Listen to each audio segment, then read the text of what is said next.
Friends, स्वागत है आपका जीकेआई की स्टडी में। और आज हम डिस्कस करेंगे 14 दिसंबर की कंप्लीट करंट अफेयर्स। इस वीडियो की पीडीएफ फाइल आप डिस्क्रिप्शन से डाउनलोड कर सकते हो और ये पीडीएफ फाइल बिल्कुल फ्री है। तो चलिए आज की क्लास शुरू करते हैं। फर्स्ट क्वेश्चन है, किस देश ने अपने सैनिकों के लिए आयरन मैन सूट बनाया है? तो चाइना ने अपने सैनिकों के लिए ये आयरन मैन सूट बनाया है। तो राइट आंसर हो जाएगा ऑप्शन सी, चाइना। चीन ने इस सूट को अपने उन सैनिकों के लिए बनाया है जो कि पहाड़ी क्षेत्रों में कार्यरत है, जो कि दुर्गम क्षेत्रों में कार्यरत है। और इस सूट को पहनकर सैनिक एक व्यक्ति जितना वजन उठाकर आसानी से चढ़ाई कर सकते हैं दुर्गम क्षेत्रों में, और उनकी पावर इससे बढ़ जाएगी। और इस सूट को हड्डियों से तैयार किया गया है बेसिकली।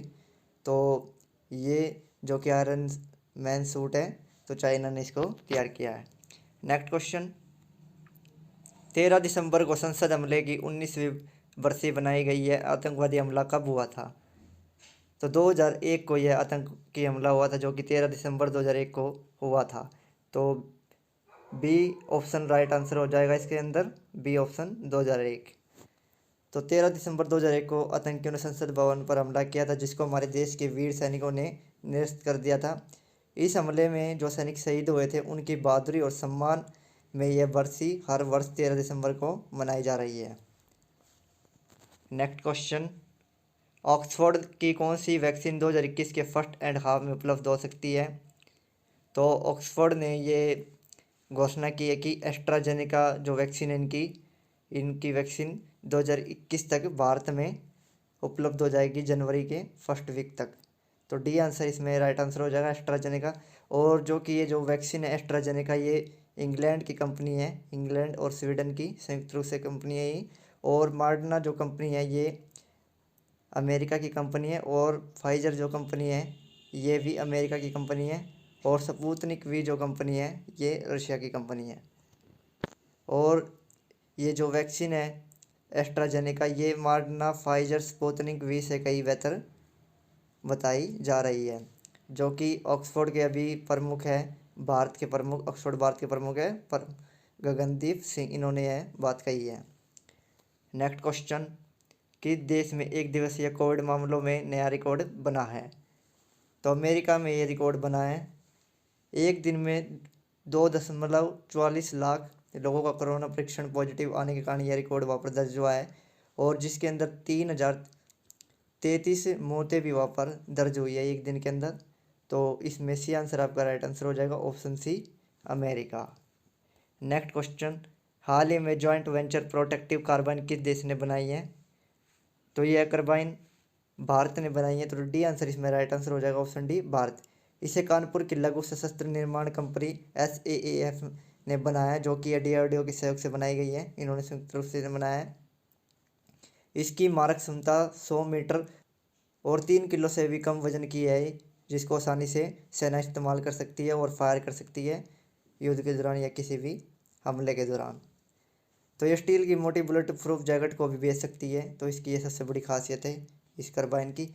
इस कार्बाइन को बिल्कुल तैयार किया गया है और जल्दी इसे सेना को सौंप दिया जाएगा। और सबसे मेन इसके अंदर खासियत ये है कि इसको पैरामिलिट्री फोर्स को भी दिया जाएगा। नेक्स्ट क्वेश्चन, कौन भारत पाकिस्तान 1971 युद्ध विजय दिवस के उपलक्ष्य में बॉर्डर पर हाथ में बैटन लेकर रिले रेस में दौड़ेंगे? तो ये जो बॉर्डर पर रिले रेस होने वाली है, इसको लेकर BSF के जवान ये हाथ में बैटन लेकर इस रिले रेस में दौड़ेंगे। तो बी आंसर इसमें राइट आंसर हो जाएगा, BSF जवान। ये 16 दिसंबर विजय दिवस मनाया जाता है हर वर्ष, जो कि भारत की पाकिस्तान के ऊपर विजय के उपलक्ष्य में मनाया जाता है। और इस दिवस को BSF के जवान बीकानेर से निकटवर्ती गांवों की कच्ची सड़कों और रेत के टीलों से होते हुए 100 किलोमीटर का रास्ता तय करके अनूपगढ़ के APJ अब्दुल कलाम स्टेडियम पहुंचेंगे और जहाँ जवानों को सम्मानित किया जाएगा। और इसके अंदर उनको 400 मीटर और 500 मीटर का हाई दौड़ करने को कहा गया है।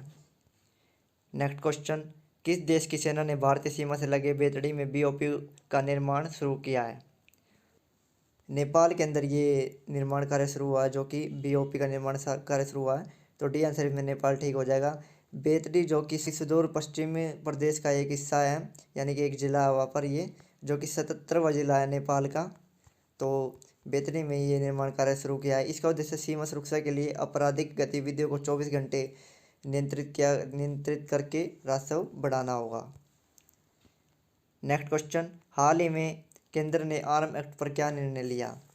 तो आर्म एक्ट को 13 दिसंबर 2019 में संशोधन किया गया था और जिसकी सीमा 13 दिसंबर 2020 को समाप्त हो गई है।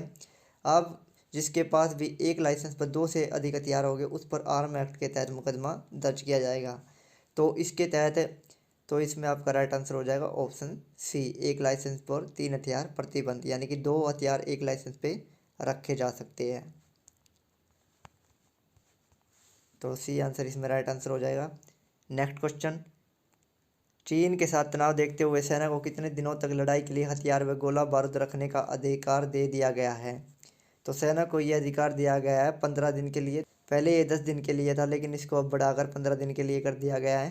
तो चीन के खतरे को देखते हुए, पाकिस्तान के और चीन के खतरे को देखते हुए ये समय सीमा बढ़ा दी गई है, ताकि अगर युद्ध होता है तो ऐसी स्थिति में हमारा देश मजबूत स्थिति में रहे, हमारी सेनाएं मजबूत स्थिति में रहे। नेक्स्ट क्वेश्चन, किस व्यक्तित्व ने जरूरतमंदों को निःशुल्क ई रिक्शा देने की पहल शुरू की है? तो ये ई रिक्शा जो पहल शुरू की गई है ये सोनू सूद के द्वारा शुरू की गई है। तो सी आंसर में राइट आंसर हो जाएगा सोनू सूद के द्वारा। सोनू सूद ने हाल ही में इंस्टाग्राम पर नई पहल शुरू की है, जो ई रिक्शा पहल शुरू की है, इसका नाम उन्होंने रखा है खुद कमाओ घर चलाओ। तो इसमें वे ई रिक्शा वितरित करेंगे जरूरतमंदों के लिए जिन्होंने कोविड के दौरान अपनी जॉब या कोई भी अपना जो रोजगार था उनका जो छिन गया, उनको ये ई रिक्शा भेंट करेंगे ताकि वे अपना जीवन फिर से शुरू कर सके। नेक्स्ट क्वेश्चन, कौन से देश का कैप्सूल चंद्रमा की सतह के नमूने लेकर पृथ्वी पर लौट रहा है? ये जो कैप्सूल है जो कि चीन का चांग 5 कैप्सूल है ये, और जो कि इतिहास में सबसे अभी जटिल अभियान बताया जा रहा है जो कि चीन का है ये, और जो कि इस तरह का प्रयास 45 वर्षों में पहली बार किया गया है। तो इसमें राइट आंसर हो जाएगा ऑप्शन डी, चीन।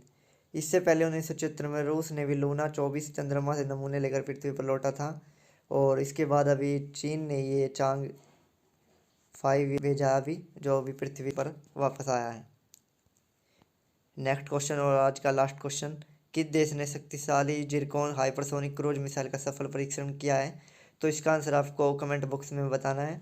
तो दोस्तों, आज की वीडियो आपको कैसी लगी? वीडियो अच्छी लगी हो तो लाइक कीजिए और शेयर कीजिए और चैनल को सब्सक्राइब कर लीजिएगा और बेल आइकन को दबा लीजिएगा, जिससे आपको सभी वीडियो नोटिफिकेशन तुरंत मिल सके। धन्यवाद। जय हिंद। वंदे मातरम।